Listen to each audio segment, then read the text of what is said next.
Sebelum kita membuka pengajian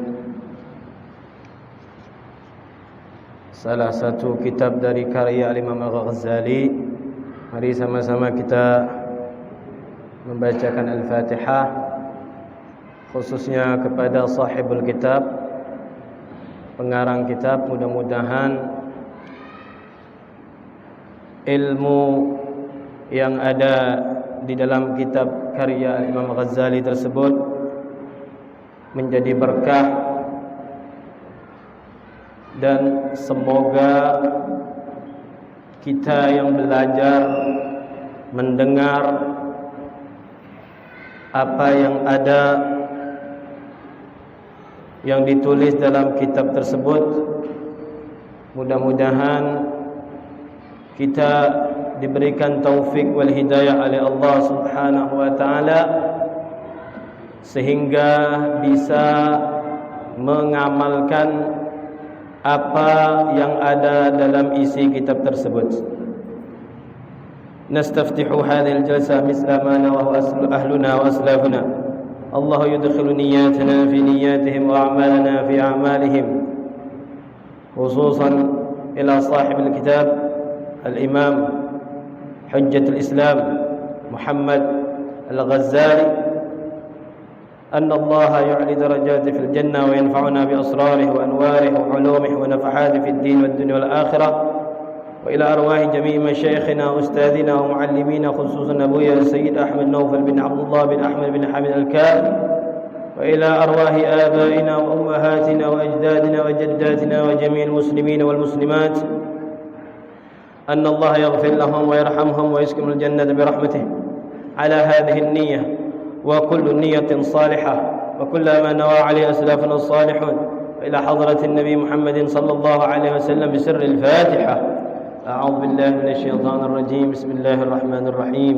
الحمد لله رب العالمين الرحمن الرحيم مالك يوم الدين إياك نعبد وإياك نستعين اهدنا الصراط المستقيم صراط الذين أنعمت عليهم غير المغضوب عليهم ولا الضالين آمين. Mungkin mic ini saja dah cukup ya. Bismillahirrahmanirrahim. Alhamdulillahi rabbil alamin. Allahumma salli wa sallim ala sayyidina Muhammadin al-Fatih lima ughliqa والخاتم لما سبق ناصر الحق بالحق والهادي إلى صراطك المستقيم وعلى آله وصحبه حق قدره ومقداره العظيم. سبحانك لا علم لنا إلا ما علمتنا إنك أنت العليم الحكيم. رب اشرح لي صدري ويسر لي أمري واحلل عقدة من لساني يفقه قولي وسدد لساني واهد قلبي بجاه النبي والصحب والآل. ربي زدنا علما نافعا وارزقنا فهما صادقا. اللهم اجعل أنفسنا مطمئنة تؤمن بلقائك وتقنع بعطائك وترضى بقضائك. اللهم إنا نسألك فهم النبيين وحفظ المرسلين وإلهام الملائكة المقربين يا أكرم الأكرمين. اللهم إنا نعوذ بك من علم لا ينفع ومن قلب لا يخشع ومن نفس لا تشبع ومن دعوة لا تسمع ولا تستجاب لها. نوينا التعلم والتعليم والإفادة والاستفادة والتذكر والتذكير والنفع والانتفاع والحث على التمسك بكتاب الله وسنة رسوله والدعوة إلى الهدى والدلالة على الخير ابتغاء مرضاته وقربه وثوابه سبحانه وتعالى. معاشر الحاضرين والحاضرات، المستمعين المستمعات، خصوصا معاشر الآباء, khususnya para orang tua, ayahanda yang hadir pada malam hari ini. Alhamdulillah, kita bisa diperjumpakan kembali oleh Allah Subhanahu wa taala, yang insya-Allah apa yang kita lakukan, apa yang kita kerjakan, apa yang kita laksanakan pada detik ini, mudah-mudahan itu semua menjadi bekal untuk kita nantinya menghadap Allah Subhanahu wa taala. Ma'asyiral hadirin, ma'asyiral hadirat, para ayahanda dan ibunda, sebelum nantinya kita akan membahas, mengkaji, mendalami kitab Bidayatul Hidayah. Bidayatul Hidayah, kenapa saya pakai kita sama-sama belajar kitab Bidayatul Hidayah? Karena kita sama-sama masih dalam keadaan bidayah, karena kita masih pemula, masih memulai, masih dasar untuk mendapat hidayahnya dari Allah Subhanahu wa taala. Begitu juga kebetulan masjid ini dinamakan Al-Hidayah. Mudah-mudahan berkat dari karyanya Al-Imam Al-Ghazali ini dan berkat nama masjid ini, kita mendapatkan hidayah dari Allah Subhanahu wa taala. Ma'asyiral hadirin, lebih terkhusus lagi, apa yang akan kita sama-sama dengarkan ini lebih saya tekankan, lebih saya prioritaskan untuk diri saya terlebih dahulu. Karena kalau seandainya ilmunya tadi tidak diamalkan, maka seperti pohon yang tanpa buah. Al-ilmu bila amal kasyajari bila thamar. Dan dapat ancaman dari Allah melalui lisannya Rasulullah sallallahu alaihi wasallam. Barang siapa yang menuntut ilmu,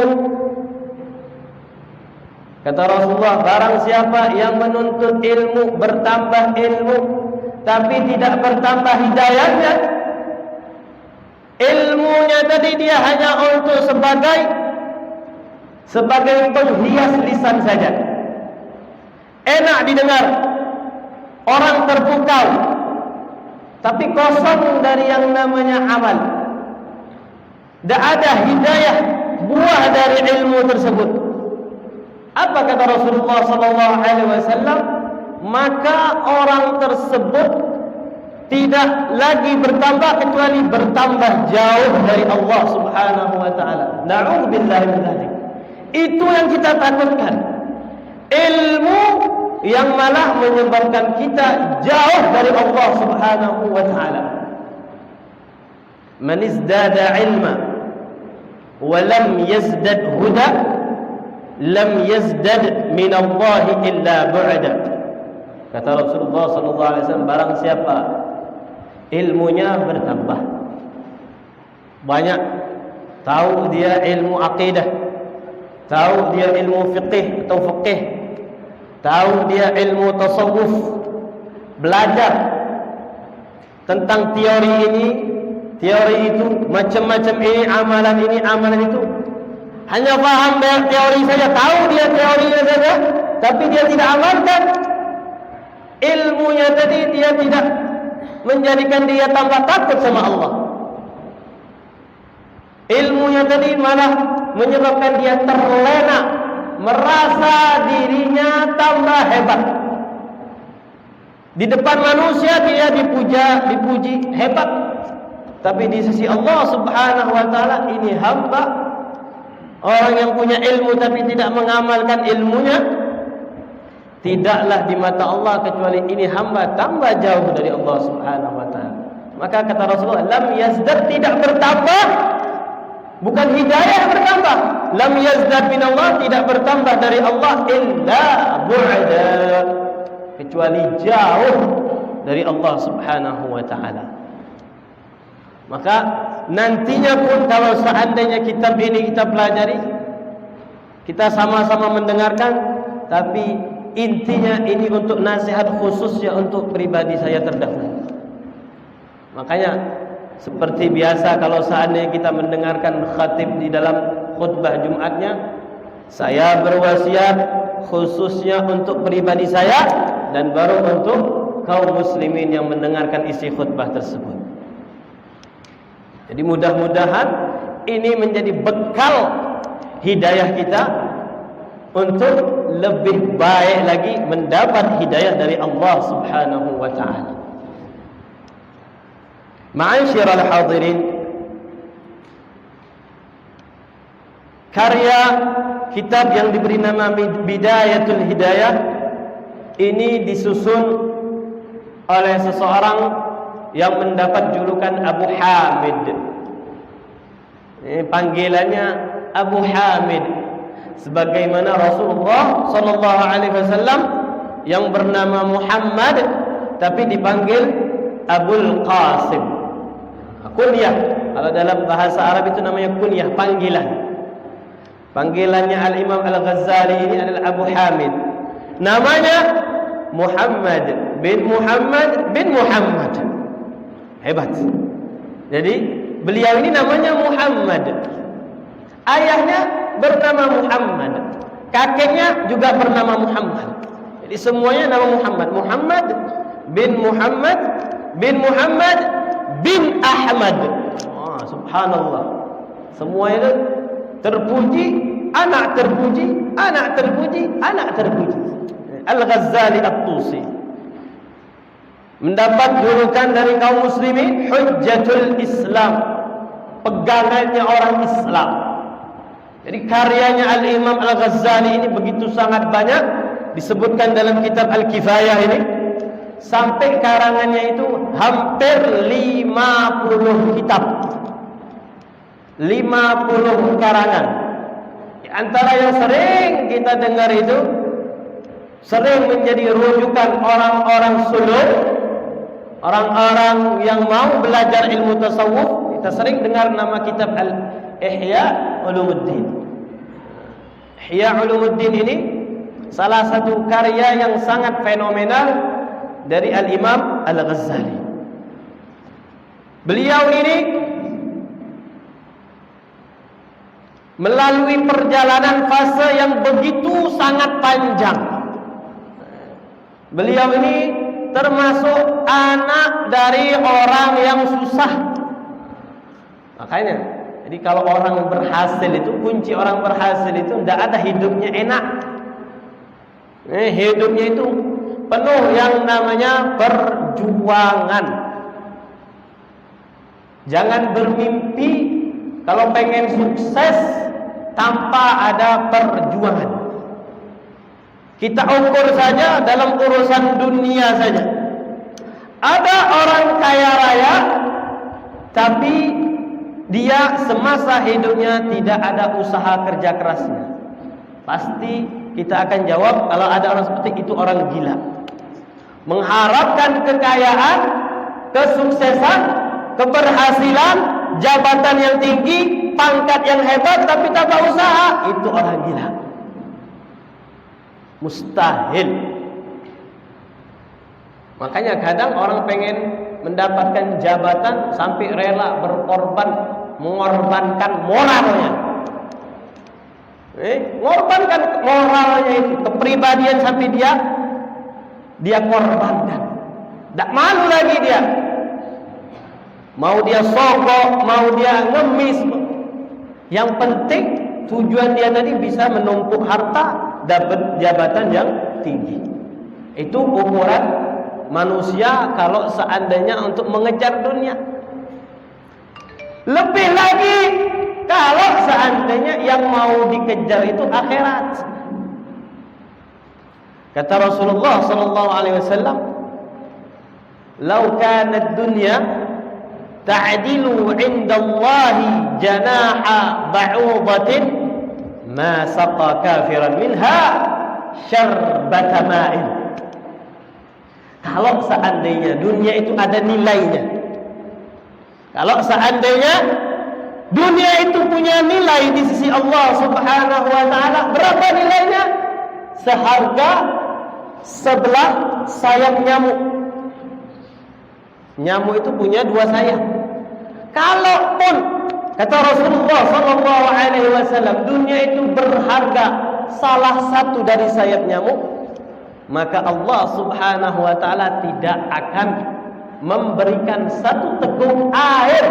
Bayangkan, kalau ini satu gelas, Allah tidak akan memberikan satu teguk air kepada orang yang tidak beriman kepada Allah Subhanahu wa taala. Artinya apa? Tidak ada nilainya. Tapi walaupun tidak ada nilainya, orang, Masya Allah, berlomba-lomba, saling sikut, saling menjatuhkan, saling mendiskreditkan, macam-macam. Makanya lebih lagi kalau seandainya tujuan kita, karena kita sebagai orang yang mukmin, sebagaimana rukun iman, fondasi orang yang beriman, dia harus salah satunya rukun iman, beriman kepada al-yaumul akhir, beriman kepada hari akhir, beriman kepada hari di mana segala amal yang kita lakukan di dunia ini akan dipertanggungjawabkan. Ada hari ini, Sabtu ini ngapain aja dari pagi, subuhnya bagaimana, zuhurnya bagaimana, dalam segi ibadahnya, jasadnya bagaimana, matanya bagaimana, mulutnya bagaimana. Hari ini terus yang berlalu, yang sudah berlalu, yang akan datang, semuanya nanti akan dipertanggungjawabkan di hari yang namanya hari tidak ada malamnya. Makanya dinamakan yaumul akhir, hari akhir, karena tidak ada lagi malam, sudah habis. Makanya ketika orang-orang dikumpulkan di padang mahsyar, nah di situ Allah perlihatkan derajat makhluk Allah pada hari tersebut. Ada yang nyaman dapat naungan dari Allah Subhanahu wa taala.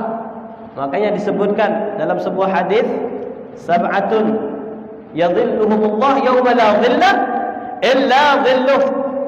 Nanti ada 7 golongan yang mendapatkan naungan perlindungan dari Allah Subhanahu wa taala, yang mana pada hari tersebut tidak ada lagi naungan kecuali naungan tersebut dari Allah Subhanahu wa taala. Kalau dunia enak, kita bernaung di masjid, di atap masjid, ada payung, ada mobil, semua.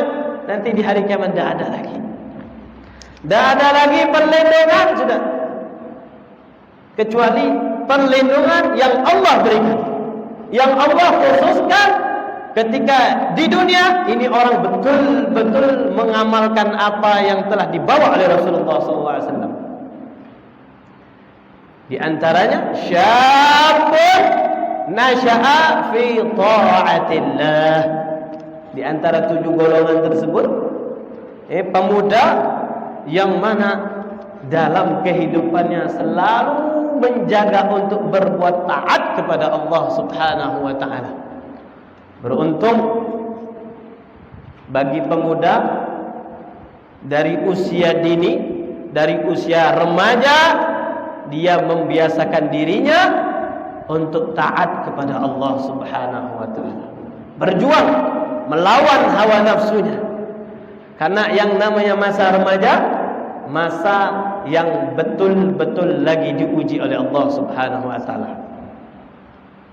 Darah berkobar, pengen ini, pengen dilampiaskan semua. Karena masa muda itu nafsu sedang bergejolak. Tidak ada pikiran. Dia belum punya keluarga, belum punya, tidak ada pikiran. Makanya, tapi dia kekang itu hawa nafsunya tadi. Dia lawan al-ammara bis-su', hati nafsu yang pengen selalu jelek. Dia kekang itu hawa nafsunya. Maka ini di antara orang-orang yang nantinya di hari kiamat mendapatkan perlindungan dari Allah Subhanahu wa taala. Di antaranya lagi dalam hadis tersebut disebutkan rajulani tahabba fillah wa tafarraqa fillah. Dua orang bertemu karena Allah Subhanahu wa taala, berpisah karena Allah Subhanahu wa taala. Mereka mengamalkan illal ladzina amanu wa 'amilus salihati wa tawassaw bil haqqi wa tawassaw bis sabri. Selalu mengingatkan, selalu mengajak untuk orang saudaranya berbuat kebaikan. Selalu mengingatkan saudaranya kalau seandainya sedang dalam keadaan tergelincir. Maka ini dua orang ini berpisah karena Allah, bertemu karena Allah, mendapatkan jaminan nantinya mendapatkan perlindungan dari Allah Subhanahu wa taala di hari yang mana pada hari itu tidak akan mendapatkan perlindungan selain perlindungan dari Allah Subhanahu wa taala. Makanya Al-Imam Al-Ghazali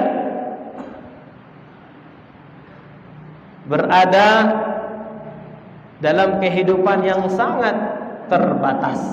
Orang susah. Makanya beliau bercerita bagaimana fase beliau menuju kepada Allah Subhanahu wa taala.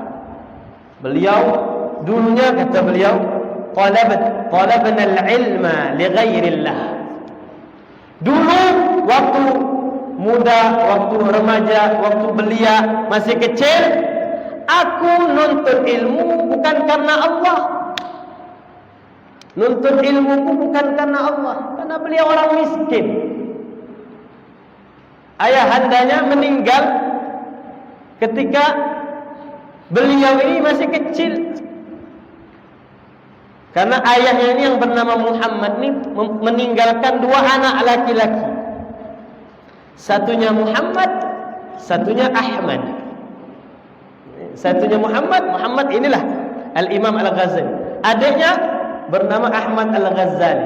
Ini nanti setelah dewasa menjadi dua ulama yang sangat fenomenal. Ayahandanya berpesan kepada salah seorang temannya, termasuk orang baik, untuk mengajarkan anaknya. Karena ketika menjelang wafat, ayahnya berwasiat, nanti kalian berdua ini datang kepada paman itu, kalian belajar kepada paman itu, untuk diajarkan belajar ilmu tulis menulis, diajarkan ilmu baca dan segala macam. Akhirnya belajar agar apa? Nah, di sini cikal bakal Al-Imam Al-Ghazali menjadi orang yang sukses, orang yang beruntung, orang yang bahagia di dunianya. Makanya beliau mengatakan, talabna al-ilma li ghairillah. Dulu kami belajar itu bukan karena Allah, karena untuk mengisi perut yang lapar. Orang miskin belajar ke madrasah, belajar ke pesantren itu agar apa? Agar mendapatkan makanan gratis dari madrasah tersebut. Mondok gratis agar apa? Agar dapat makan. Bukan karena banyak ilmu. Kenapa? Karena lapar, tak mampu, di rumahnya miskin, tak ada lagi, tak sanggup lagi. Talabna al-ilma li ghairillah fa'aba. Ilmu tersebut tak mau masuk. Ilmunya tidak mau masuk. Fa'aba an yakuna illa lillah. Mau tidak mau, karena yang namanya ilmunya tadi ilmu agama, ilmu yang menuntun kepada kebaikan, akhirnya ilmu tersebut berontak. Kamu harus jadi orang baik. Ilmunya tadi menuntun dia menjadi baik. Makanya pentingnya beramal, pentingnya berilmu, mempunyai ilmu, pentingnya belajar sebelum beramal. Agar tahu yang namanya tuntunan tadi. Karena berapa banyak orang yang beramal tanpa didasari dengan ilmu, akhirnya dia tertipu dengan amalnya tersebut. Bahaya kalau seandainya orang yang banyak amalnya, tapi amalnya tersebut tidak didasari dengan ilmu. Orang yang beramal seperti ilmu itu seperti orang membuat sebuah bangunan yang megah, membuat satu bangunan yang megah, tapi bangunan tersebut di atas air. Tidak akan jadi. Rapuh, sangat rapuh sekali. Habis, tidak ada bernilai. Sibuk dengan misalnya amalan sunnah, sibuk dengan zikirnya, sibuk dengan wiridnya, sibuk dengan sholat tahajudnya, sibuk dengan sholat malamnya, sibuk dengan bacaan Al-Qur'annya, tapi sholat fardunya dia pengennya cepat-cepat. Rukunnya tidak sempurna, bacaannya banyak salahnya. Ibarat dia bikin bangunan seperti tiangnya ini, tiangnya tidak ada semennya, bangunan hancur begitu saja. Bangunan kalau tidak ada pokok, bangunan yang tidak kokoh, maka tinggal nunggu waktu saja hancurnya. Jadi jangan sampai kita menghiasi sebuah bangunan tadi seperti masjid ini, kita hiasi dengan lampunya, kita hiasi dengan kipas anginnya, dengan AC-nya, dengan karpetnya, dengan keramiknya, tapi tiang-tiangnya sangat rapuh. Sudah bagus rupanya, ketika sholat langsung kena apa? Kena ambrukan bangunan tersebut. Kenapa? Karena tiangnya rapuh. Begitu juga ibadah. Kalau seandainya rukunnya tidak sempurna, bacaannya tidak sempurna, karena yang namanya di dalam salat itu ada rukun bacaan. Takbiratul ihram, Allahu akbar, bacaan. Al-Fatihah, bismillahirrahmanirrahim, alhamdulillahirabbil alamin, bacaan. Tasyahud akhir, at-tahiyyatul mubarakatus shalawatut thayyibatu lillah, bacaan. Salam, salawat setelah tasyahud, Allahumma salli ala Muhammad wa ali Muhammad, bacaan. Salamnya assalamualaikum warahmatullah, bacaan. Nah, kalau seandainya bacaan tersebut berubah maknanya, salah dalam pelafazannya, melafazkannya salah, maka ibadah tersebut dipastikan tidak diterima oleh Allah Subhanahu wa taala. Di dalam salat tersebut juga ada rukun yang namanya rukun gerakan, rukun fi'li, berdiri, rukun, i'tidal, sujud, duduk antara dua sujud. Nah, itu semua kalau seandainya tidak sempurna, maka rukun tersebut menjadi tidak dianggap oleh Allah Subhanahu wa taala. Makanya kata Rasulullah SAW dalam Sahih Al-Bukhari dan Muslim, "Atimmur ruku'a was sujuda." Kata Rasulullah, sempurnakan, hei para sahabat. Rasulullah bercerita kepada para sahabat, "Atimmur ruku'a was sujuda." Sempurnakan rukuk kalian, hei sahabat. Sempurnakan sujud kalian. Fa wallahi alladzi la ilaha illahu, demi Allah, kata Rasulullah sallallahu alaihi wasallam, inni la ara, sesungguhnya aku melihat apa yang kalian kerjakan di belakang aku ketika kalian rukuk, ketika kalian sujud. Ini salah satu mukjizat Rasulullah sallallahu alaihi wasallam. Kita tahu mukjizatnya Nabi Muhammad begitu sangat banyak sekali, di antaranya Al-Qur'anul Karim. Kita tahu mukjizatnya Rasulullah sallallahu alaihi wasallam bisa membelah bulan. Kita tahu mukjizatnya Rasulullah sallallahu alaihi wasallam di antaranya takthirul ma', air yang sedikit menjadi banyak. Ketika sahabat dalam peperangan Khandaq begitu sangat kehausan, disitulah Allah nampakkan mukjizatnya Rasulullah, air menjadi banyak sehingga jumlah pasukan yang 500 itu, walaupun airnya itu diibaratkan satu gelas aqua ini cukup untuk pasukan 500. Di antaranya lagi mukjizatnya Rasulullah sallallahu alaihi wasallam, Rasulullah ketika salat, pandangan Rasulullah di depan itu sama dengan Rasulullah bisa melihat di belakang. Jadi ketika salat, apa yang di belakang Rasulullah mereka kerjakan, Rasulullah tahu.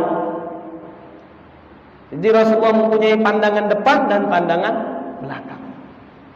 Makanya Rasulullah ngomong, "Hei sahabat, sempurnakan rukuk dan sujud kalian."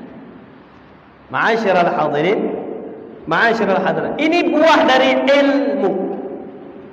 Buah dari ilmu. Ketika seseorang beramal berlandaskan dengan ilmu, yang mana ilmu itu yang diharapkan ilmu yang berkah, ilmu yang menuntun kepada hidayah. Makanya ketika ilmu tersebut ilmu yang berkah, ilmu yang baik, ilmu yang menuntun kepada hidayah, maka ilmu akan menuntun, menerangi jalan kita. Makanya disebutkan dalam sebuah hadis, "Man salaka tariqan yaltamisu fihi ilman, sahhalallahu lahu." Fi riwayatin, "Salakallahu lahu tariqan ilal jannah." Barang siapa yang berjalan untuk menuntut ilmu, maka Allah subhanahu wa ta'ala akan memberikan jalan, menuntun mereka, menuntun orang tersebut ke jalan surganya Allah subhanahu wa ta'ala. Itu yang kita cari. Ma'asyiral hadirin, ma'asyiral mustami'in yang dimuliakan oleh Allah subhanahu wa ta'ala, itu mungkin sekelumit, sangat singkat sekali cerita dari Al-Imam Al-Ghazali. Makanya ketika beliau sudah menjadi ulama yang begitu sangat tersohor, di antara karya beliau ini, karya yang akan kita baca ini, yaitu Bidayatul Hidayah. Mudah-mudahan kitab ini bisa kita selesaikan.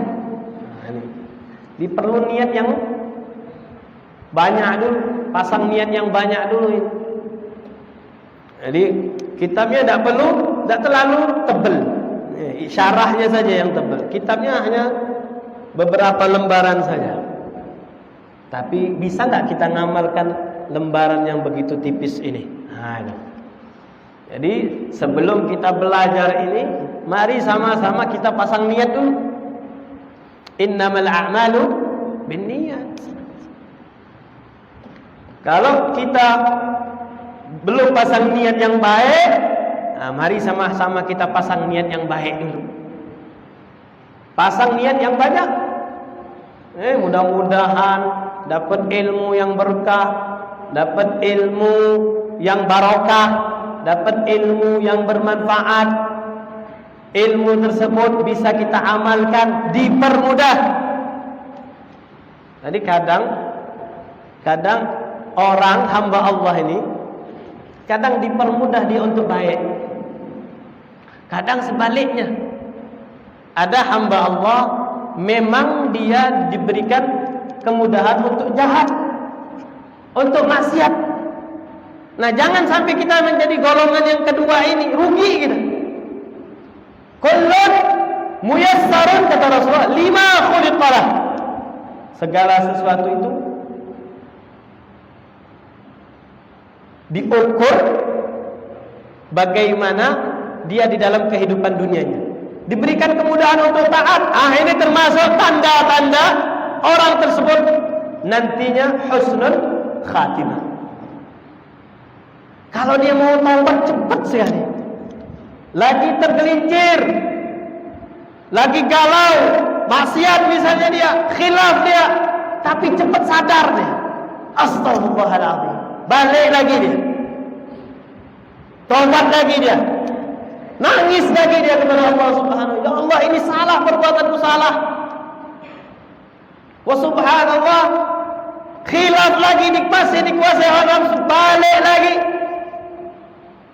Yang namanya taubat itu jangan takut.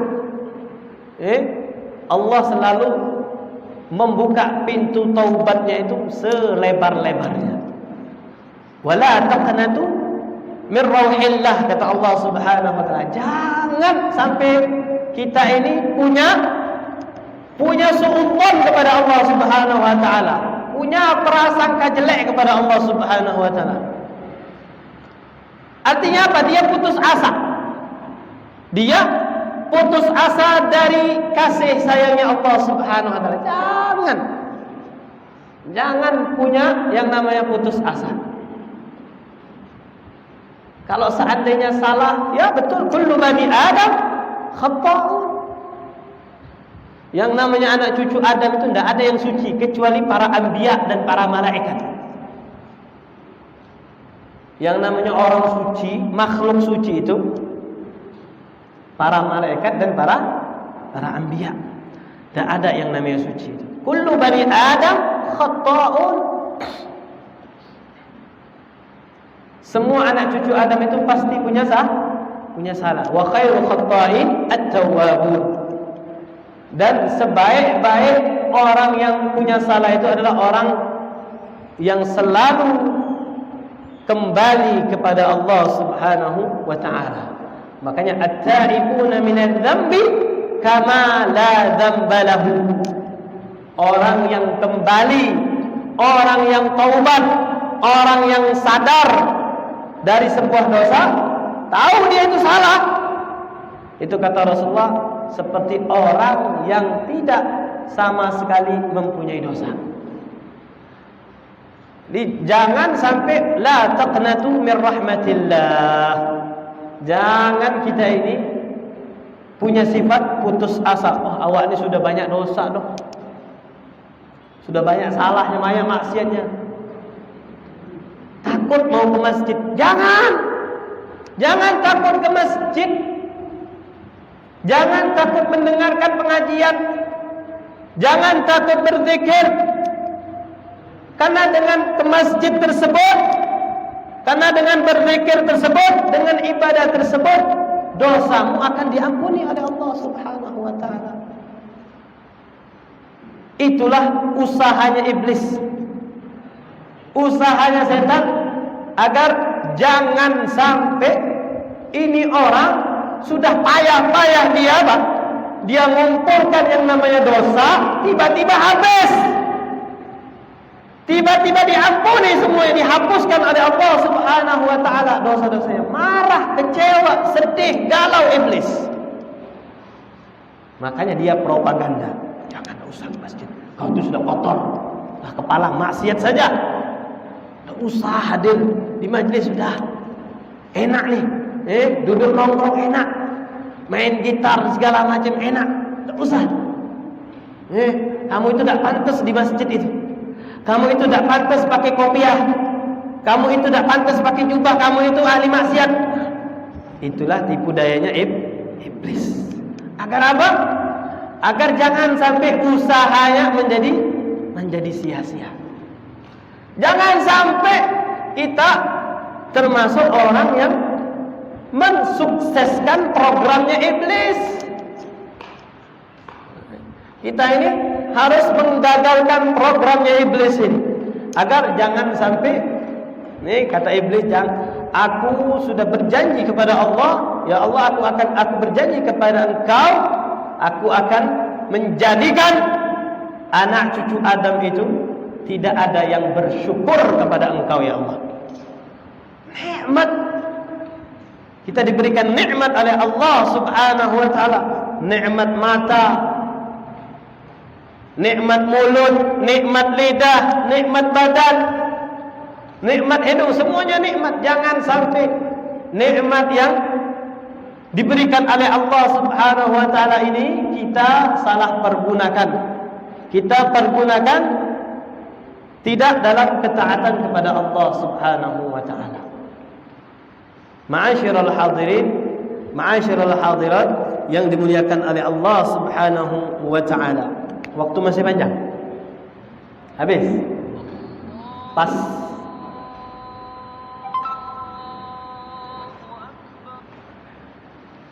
Ma'asyiral hadirin, mungkin pada malam hari ini kita cukupkan dengan sedikit kita membahas, mengenal siapa sosok pengarang kitab Bidayatul Hidayah ini, agar memotivasi diri kita, agar memotivasi diri kita bahwasanya yang namanya pengen sukses itu butuh yang namanya lika-liku perjalanan kehidupan.